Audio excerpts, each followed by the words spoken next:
Olá, meu nome é Jorge Batista, sou estudante da disciplina MAT 701, Tópicos Especiais em Mecatrônica 4, do professor Luciano Rebouças, e vou apresentar agora o trabalho final da disciplina, Classificação de Glomérulos utilizando CNN. O objetivo desse trabalho é desenvolver uma arquitetura de rede neural convolucional para realizar a classificação de glomérulos de acordo com o tipo de lesão presente. As categorias de classificação são normal, para o caso em que não há lesão, crescente, esclerose e hipercelularidade. Para a realização do trabalho, foi fornecido na disciplina um dataset de 5.315 imagens, sendo 3.544 imagens para treino e 1.771 imagens para teste. Eu então dividi as imagens de treino, deixando 80% para o treino de fato e destinando 20% para a validação. E essa divisão foi feita de maneira estratificada, de maneira a manter a mesma proporção entre cada classe do conjunto de treino e do conjunto de validação. Para as imagens de teste não foram fornecidas as labels, e os testes eram então realizados utilizando a plataforma Kaggle, onde foi criada uma competição para a disciplina. Na avaliação dentro da plataforma Kaggle, era utilizado como métrica o F1 Score Macro. E por esse motivo, foi essa métrica que foi utilizada para avaliar o desempenho da arquitetura durante o desenvolvimento da rede neural convolucional.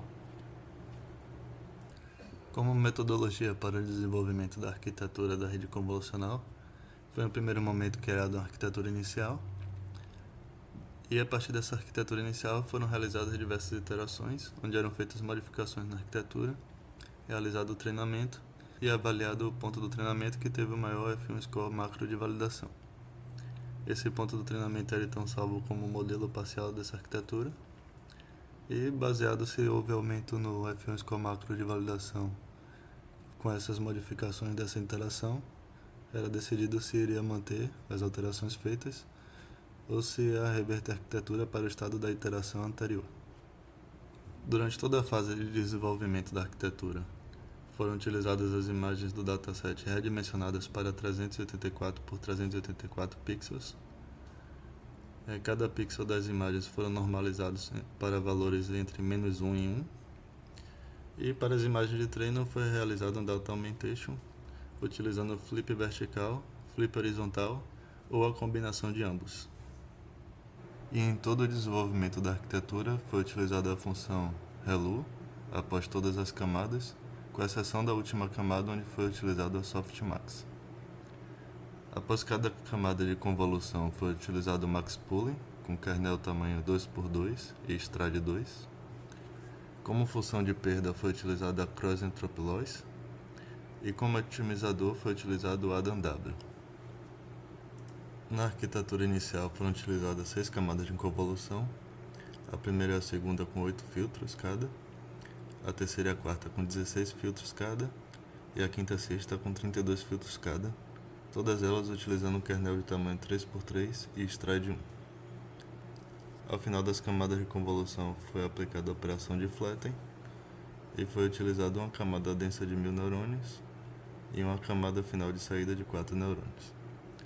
Foi então realizado o treinamento utilizando o learning rate de 0.0001, batch size de 32 e foi treinado durante 100 epochs.